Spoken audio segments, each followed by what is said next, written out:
The first human born on Mars won't be the harbinger of a new civilization. It will be a biological catastrophe wrapped in amniotic fluid, a dead thing they try desperately to classify as human. Stop listening to the venture capitalist space brochures. Stop pretending the ultimate fate of the species rests on surviving a 7-month journey and then popping out perfectly healthy colonists. It is not a matter of engineering the habitat. It is a matter of re-engineering the very core of human biology. And that is a task fundamentally impossible in a single generation. We are driven by a naive arrogance, believing that because we can sustain life on a metal coffin orbiting Earth, we can cheat 3.8 billion years of terrestrial evolution simply by moving 140 million miles away. We can't. We are earthbound meat. The reality is far grimmer than the radiation risks or the dust storms everyone talks about. Those are solvable infrastructure problems. The insurmountable problem is that Mars is an existential betrayal of our internal programming. The greatest threat to the Martian fetus is silence, the deafening, pervasive silence of gravity. Look at your hand right now. Every dense, calcified piece of bone in that structure is a direct negotiation with Earth's 9.8 meters per second squared. Martian gravity? A pathetic 3.7. The difference is 62%. Your body, specifically a developing fetal body, interprets this slack as an emergency signal to just stop building. Growth stalls. No compressive stress on the long bones means the body says, why bother? Bone marrow production slows to a crawl. The skeleton they form will be weak, hollow, structurally incompatible with anything resembling movement on a proper gravity gradient, even if they return to Earth. Imagine the fragility. It's a tragedy of density.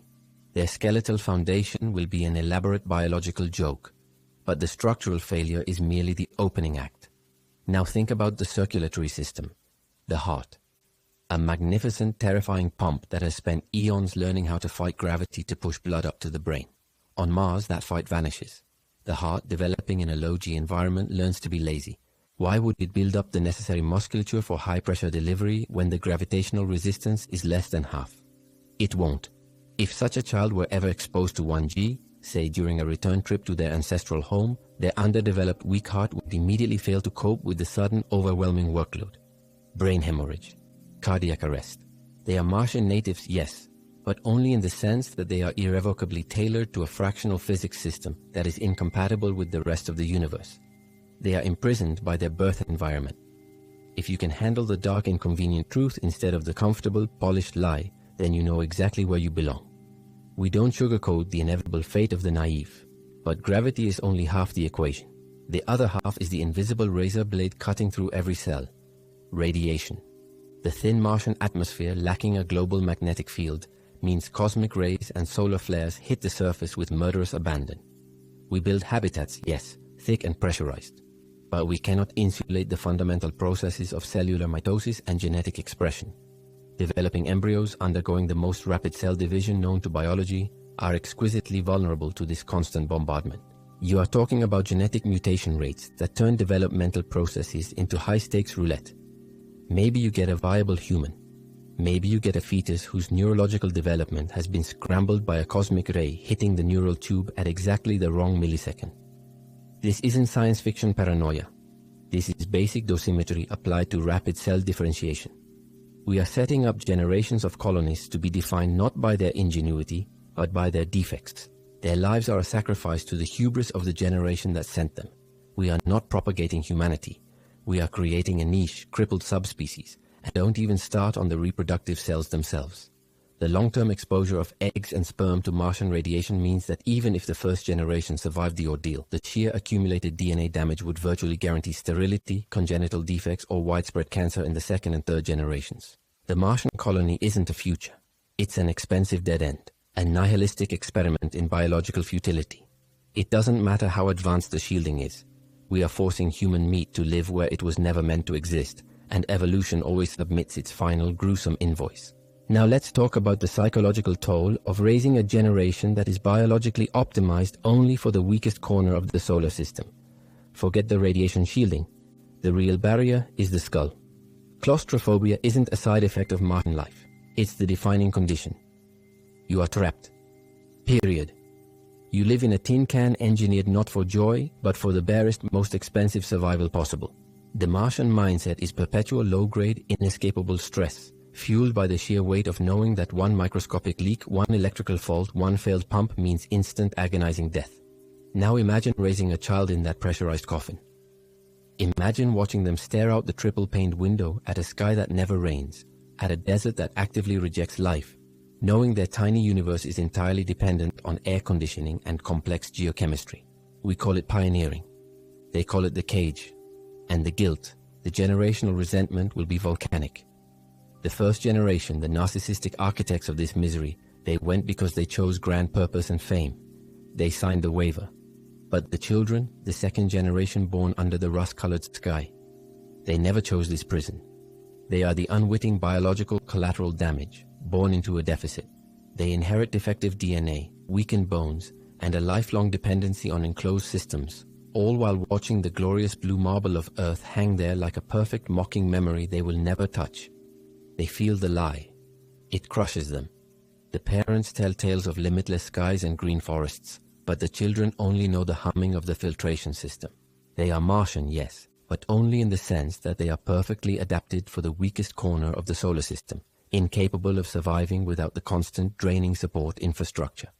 They are biologically fragile institutional dependents, forced to perform the role of rugged space pioneers. If your curiosity is driven by dismantling comfortable lies, not just accepting them, you understand why we keep digging into the dark corners of the supposed future. You belong here. The greatest psychological burden isn't the isolation from Earth. It's the inescapable isolation from nature itself. Mars is an anti-ecology. There are no insects, no birdsong, no random breezes carrying the scent of cut grass. Every single interaction with the environment is mediated by layers of engineering, scrubbed and processed and filtered until it is biologically inert. We crave randomness. We crave complexity. We crave the sublime indifference of a natural world that doesn't care if we live or die. But on Mars, everything cares. Every breath is regulated, every meal synthesized, every step calculated. It's living inside a machine that you must never ever allow to fail. This hyper-controlled environment strips away the very possibility of accident and discovery that defines human freedom. We are condemning these people to a life of sterile perfection, and perfection is the enemy of the human spirit. What happens when the first generation dies and the historical memory fades? The second and third generations will begin to question the necessity of their painful existence. They'll look at the resources, the energy, the time, the sheer psychological capital spent maintaining their microscopic habitat and wonder, why not just go home? But they can't. Their bodies are no longer suited for Earth's gravity, having evolved in 0.38 G. Returning to Earth would mean a lifetime of agonizing high-G physical therapy, heart failure, and collapsed joints. The biological sacrifice made for colonization is a one-way street. They are aliens in reverse. They are fundamentally disqualified from rejoining the majority of humanity. You have created an isolated, resentful subspecies, tethered to a planet they hate, barred from the world they were promised. And here's the dark, unavoidable geopolitical reality that nobody in Silicon Valley wants to whisper. These colonies will fail, not because of a dust storm, but because Earth will lose interest. Eventually, the novelty wears off. The Earth governments funding the critical resupply missions, which they will need for decades, will face political crises, budget cuts, and public apathy. A massive natural disaster hits Florida, or a new pandemic explodes across Europe. Do you think the budget line item for the obscure, expensive, genetically struggling colony on Mars is going to survive the next budget cycle? Absolutely not. The colonists, having been promised a future of self-sufficiency, will find themselves abandoned.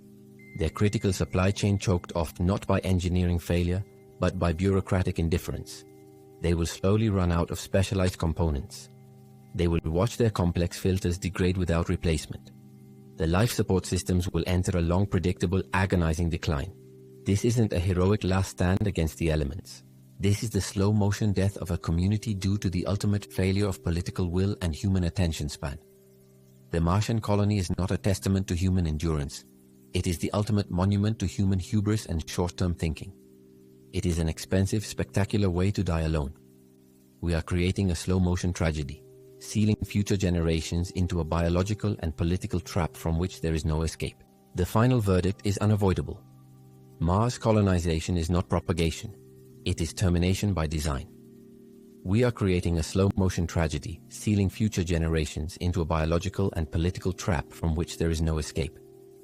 The final verdict is unavoidable. Mars colonization is not propagation. It is termination by design. They were sold a lie of heroic independence. They were promised the freedom of the frontier, but they got a gilded cage whose power source is located 500 million kilometers away. The psychological collapse is already written into the mission parameters. Look at the data on isolated groups. Look at the history of failed colonies from Roanoke to the deep wilderness of Siberia. When the supply lines fray, the social contract snaps. The colonists, carefully selected for obedience, intelligence, and low confrontation levels, are fundamentally ill-equipped for the sheer brutal political necessities of abandonment. They were not chosen to be kings. They were chosen to be technicians. And technicians do not lead revolutions. They maintain systems. But the system they maintain is choking them. The moment the Earth misses 2 critical resupply windows, the internal clock starts ticking down to fracture. It's not a matter of if but how the resentment manifests. It won't be aimed at the dust storms. It will be aimed squarely at the bright blue marble hanging in the night sky. Earth, the decadent parent, rich with oxygen and effortless gravity, is committing slow-motion murder through administrative oversight. That sense of betrayal, multiplied by high-stress confinement and the crushing reality of their biological incompatibility with the mother world, becomes the foundational mythology of the new Martian state, a state born of profound resentment, a state whose primary political function is hating its origin. But the worst political crisis is internal. Abandonment kills democracy instantly. The survival calculus must become immediate, rigid, and absolute. Who controls the air scrubbers? Who can fix the cracked reactor shielding? The power structure shifts violently. Competence is the only currency. The engineers who built the system become the undisputed aristocracy. The biologists who understand the limited food loop become the priests. The poets, the philosophers, the politicians, the ones selected for PR value, they are suddenly dead weight. They consume resources without contributing to immediate survival metrics. Useless mouths. This new totalitarianism isn't ideological. It's thermodynamic. It's dictated by the laws of closed-loop systems, forcing the community to shed anything that doesn't increase survivability by 10%. If you insist on peeling back the glossy corporate veneer of these grand schemes, if you demand to know the dark mechanical truth hidden beneath the headlines, if you refuse to live on the surface of the problem, you understand why we need to discuss the worst-case scenario before it becomes the only scenario. You belong in this conversation. This is the terrible beauty of their new existence. They will be forced to become the monsters Earth feared they might be. They will enact draconian population controls, not out of ideology, but because every mouth is a drain on the fixed oxygen tank. They will practice triage that makes wartime commanders look merciful. They will turn inwards, becoming utterly hostile to the distant source of their misery. And when Earth, years later, finally gets its budget sorted and decides to check in, what do you think they will find? A thriving new beacon of liberty? No. They will find a fortress of biological isolationists armed with justified paranoia. The colonists will view any relief mission not as salvation, but as an invasion. Their genetic difference, their inability to tolerate Earth's gravity, will become a point of twisted Martian pride. They will be the new Homo Martius, defined entirely by what they are not: weak, gravity-dependent Earthlings. The ultimate irony? We sent them to expand humanity, and in doing so we guaranteed its fragmentation. We didn't plant a seed, we cut off a limb and expected it to walk. And the limb will walk, yes, but only as a phantom, resentful and entirely detached from the whole. This isn't exploration. This is sociological vivisection on a planetary scale. We are creating a hostile offshoot that will, in time, see the destruction of Earth's capability to interfere as their own ultimate salvation. Every power failure, every supply shortage, every delayed transmission reinforces the central, undeniable reality. Earth is the enemy of Mars, and the people we funded, trained, and isolated are the only ones who can finally, definitively, sever the political umbilical cord. We created the perfect high-tech recipe for the formation of an enemy state: promise, betrayal, isolation, and irreversible physical difference. You cannot engineer a better formula for existential conflict than sealing people in a bunker on a distant, hostile world and then forgetting they exist. The cost of this experiment won't be measured in trillions of dollars, but in generations of agonizing, justified hate. The Red Planet is waiting to turn humanity against itself. That hate is not a byproduct. It is the ultimate crucial fuel. It is operational leverage. When you're entirely abandoned, when the source of your promised salvation is also the source of your deepest, most enduring trauma, something profound shifts in the human psyche. You stop begging. You start taking. No more compromises. The Martian colony achieves a nihilistic liberation the moment it fully accepts that Earth will not save it, and frankly doesn't care if it lives or dies. That acceptance is the ultimate freedom. Earth provided meaning, structure, an external moral compass. But when Earth's signal fades into delay and eventual silence, that entire structure collapses. The vacuum is terrifying, yes, but it eliminates every rule that ever bound them. You have been cut loose from history, from democracy, from the tedious, hypocritical moral debates that plague the comfortable world. You are free, truly free. This isn't the romantic liberation preached by revolutionaries on comfortable planets. This is freedom born of scarcity, forged in justified despair. The Martians don't achieve utopia. They achieve absolute utility. They shed the cultural baggage of Earth like so much dead weight jettisoned into orbit. Morality? A function of abundance. Democracy? An expensive luxury that requires excess time and communication bandwidth. They have neither. Their structure must become brutally pragmatic. Every action must serve one and only one function, the continuity of the closed system. The only law is the law of the pressurized habitat. This is thermodynamic reality, not political theory. If your neighbor is hoarding oxygen, he is actively killing your child. There is no trial by jury. There is only a swift, silent decision based on resource allocation. You must understand this essential difference. Earth treats survival as a guaranteed baseline upon which complex societies are built. Mars treats society itself as a temporary, fragile mechanism built only to ensure survival. What are ethics when the survival of the collective demands the quiet, efficient sacrifice of the non-essential individual?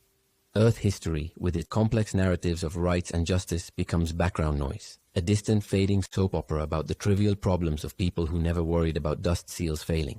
They see the entire human experiment on Earth as fundamentally arbitrary, a meaningless dance of consumerism and political theater. Their lives are stripped down, pure, defined only by the physics of their isolation. And this purity, this distilled focus, is what makes them so terrifyingly efficient. They will create new societal metrics, new definitions of value that would horrify us. Value is not measured by wealth or influence. It is measured by demonstrable, irreplaceable technical contribution to the immediate physical safety of the colony. The engineer who fixes the atmospheric processor is the king. The philosopher arguing about universal human rights? He's a drain on the fixed power budget. You need to understand this brutal calculus. They don't hate Earth's philosophy. They view it as tragically irrelevant. The ultimate freedom is realizing that nothing you were taught matters. Now this changes everything about conflict. Earth fights for ideology, for territory, for profit. The Martian state fights for heat, for breathable air, for the raw continuation of its biological existence. Their goals are non-negotiable. They are zero-sum. Earth might negotiate over oil fields or national borders. Mars cannot negotiate the survival rate of its infants or the integrity of its water recycling. Their existential stakes are higher, clearer, and infinitely more primal. When Homo Martius finally looks back at Earth, they don't see their ancestors. They see a potential threat vector, a source of infectious soft ideas that could compromise the hard-won clarity of their isolated existence. They see an enemy defined by weakness, by unnecessary choice, and by fatal abundance. We taught them independence the hardest way possible, by showing them we were unreliable. And in doing so, we handed them the keys to a brutal, liberated future where the only true virtue is survival, and the only necessary act is severing the last frayed connection to the obsolete world. This separation wasn't an accident. It was the only possible outcome of sending fragile life to a hostile void and then abandoning the commitment. We guaranteed a cold, precise break. We think virtue is universal. Absolute nonsense. Virtue is situational. It is an expensive luxury subsidized by guaranteed abundance and climate control. Martian ethics are just technical specifications. They codified the abandonment. That is the core difference. When the lights flicker, when the CO2 scrubbers start to whine, do you really care about the nuanced historical suffering of the people on the other side of the planet? No. You only care about the technician with the wrench. That technician holds moral authority. The moment Earth insists that Martian resources, their recycled breath, their filtered sweat, must be shared with a civilization that has utterly failed to manage its own resources, that is the moment the trigger is pulled. It becomes a clean mathematical calculation. Earth is a liability that must be neutralized to secure the future of the species. Simple, brutal, righteous in their vacuum-sealed logic. You need to understand the psychological break. It is deeper than patriotism or territory. It is the clarity achieved when all unnecessary things burn away. Every decision they make is a forced choice, a zero-entropy operation. Earth, by contrast, operates on maximum entropy, generating noise, waste, and pointless suffering through indecision. This channel exists to dissect those hard edges, to find the truth hidden beneath the soft lies we tell ourselves.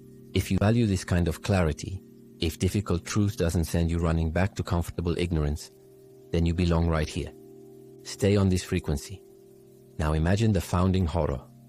Think of the very first Martian medical crisis. A limited supply of advanced antibiotics. 10 colonists suffering from a fast-acting, unrelated infection. You only have enough treatment for 6. Earth protocols demand triage based on need, fairness, or perhaps age. Martians never had that luxury. They immediately developed the cold metric. Who precisely is responsible for the integrity of the habitat dome? Who is maintaining the fission reactor? Who has the critical skill set that, if lost, guarantees a system failure within 72 hours? The sick engineer gets the medicine. The elderly botanist, bless her soul, is allowed to die peacefully because her skill set is currently deemed replaceable, or, harsher still, non-critical to immediate structural stability. Her sacrifice secures the future. It's not cruelty. It's engineering. This psychological conditioning is baked into the DNA of their governance. They institutionalize ruthlessness. They don't have elected representatives who promise soft comforts. They have appointed system managers whose only KPI is survival metrics. Oxygen parts per million, reactor efficiency, birth rate viability. Debate is not democratic, it is diagnostic. If you propose an idea that lowers the survival probability by even 0.1%, you are not a revolutionary. You are a destabilizing factor. This is why Earth's messy politics are so dangerously contagious to them. Earth exports chaos. Mars values perfect, streamlined order. Look at how quickly they will jettison the concept of innocent non-combatants. In a war with Earth, Martians will immediately target global communication grids and satellite constellations. Why? Not to disable militaries first, but to accelerate Earth's own internal chaos and societal collapse. They understand that Earth's greatest vulnerability isn't its navy, it's its dependence on instantaneous, frictionless connectivity. Cut the internet, disable global trade, and watch Earth descend into 1 billion isolated, self-consuming conflicts. They won't even need to land troops. They just need to remove the scaffolding of obsolete luxury that keeps the Earth's social contract from disintegrating. It is an elegant, horrifyingly efficient strategy of psychological warfare, weaponizing Earth's own weakness against itself. We call it civilization. They call it a poorly designed dependency chain.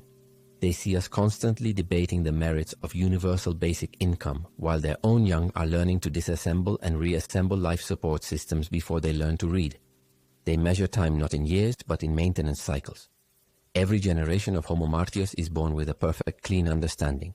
Nothing is given. Everything is earned through technical mastery. And waste is treason. That is the philosophy of the void. And it is the philosophy that will win. Because when the hard choice comes, the choice between abstract ideals and concrete survival, the Martians won't even pause. They jettison the abstract. We drown in it. This is the terrifying calculation they make. Earth is not worth saving. It is only worth stabilizing the aftermath. We measure our achievements in cultural resonance and historical impact. They measure theirs in expended energy and reclaimed mass. They are accountants of reality. We are poets of delusion. We tell ourselves grand stories about justice, about humanity, about the inevitable triumph of good over evil. Lies, all of it. Grand, comforting, deadly lies. Mars looks at our history of philosophy and sees only a database of inefficient survival strategies. They see the endless human search for meaning, the reason why we are here, and diagnose it as a crippling weakness. Meaning is ballast. Meaning is the weight that sinks the ship. Their liberation is absolute. It is the nihilistic freedom that comes only from accepting the stark reality that the universe is indifferent to your struggle. It does not care about your rights. It does not care about your dreams. It only cares about the conservation of energy. You fight for justice. They fight for geothermal power. That is the difference. That is why they will win. If you value truth over comfort, You belong here. You understand that the Martian mind is the ultimate evolved survival mechanism. They don't waste precious neural cycles debating the ethics of sacrificing the few for the many. They run the simulation, calculate the net viability increase, and execute the mandate. No guilt, no remorse, just clean operational efficiency. This cold, clean acceptance of the transactional nature of existence is the thing Earth could never stomach. We insist on attaching sentimental value to things that are functionally obsolete. Traditions, governments, even individual lives pass their peak contribution curve. We fetishize the abstract. We worship the ghost in the machine. Mars simply decommissioned the ghost. They are free from the weight of legacy. They are free from the burden of morality. That is the purest form of liberation, terrifyingly stripped of all pretense. It allows them to move faster, decide harder, and expend exactly zero energy on regret. This is the hidden mechanism. Earth's downfall will not be a lack of resources, but an excess of empathy. Our complex ethical scaffolding, which we call civilization, will be the very thing that prevents us from making the necessary, brutally pragmatic choices when the lights finally flicker out. We will starve while debating whose fault the harvest failure was. We will freeze while arguing over equitable distribution of the last fuel cell. They will simply take the fuel cell. They will simply survive. The verdict is settled by physics, not by philosophers. The universe rewards density, efficiency, and brutal adaptation. When the final pressure test comes, the system that carries the most dead weight, the abstract, the historical, the sentimental, will collapse first. Mars already jettisoned that weight. We are still agonizing over which ideals to save. They are not driven by ambition, conquest, or glory. They are driven by the mechanical imperative to persist. They do not hate us. They do not judge us. They view us as an evolutionary failure state, a beautiful sprawling mess of self-inflicted obsolescence. We asked, why are we here? They asked, how do we stay here? They found the answer in the cold, hard logic of the vacuum. They are defined by what they have shed. We are drowning in what we refuse to let go of. And the tragedy, the final unbearable irony of our age, is that the ultimate freedom is found not in finding meaning, but in accepting that none exists. That acceptance is the ultimate weapon. That is why we are already dead. The ultimate verdict is this: meaning is a luxury. Civilization is a temporary, delicate structure built upon the lie that your individual life matters beyond its immediate kinetic impact. Mars stripped away that lie. They found the terrifying, magnificent truth. Nothing matters. You are disposable. Therefore, you are radically free. Earth insists on the narrative. Mars insists on the arithmetic. The red planet is not merely ahead of us technologically. It is ahead of us philosophically by a century of calculated ruthlessness. We clung to the abstract. They embraced the void. Now look closely at your own life, at the quiet burden of your ethics, the constant draining battle to justify your existence. That is the weight that will crush us. That is the flaw in the human design. The vacuum does not care about your feelings, your history, or your suffering. It only demands one thing: that you occupy space efficiently. Mars is efficient. We are just noise. The tragedy isn't that we will fail. The tragedy is that we failed because we insisted on being good. We died because we refused to become ghosts. We are the last romantics. They are the future. And the future is cold. The final tally is brutal. Earth forfeited its chance at eternity the moment it prioritized comfort over consequence. The Martian colonist doesn't need therapy. He needs a new oxygen scrubber.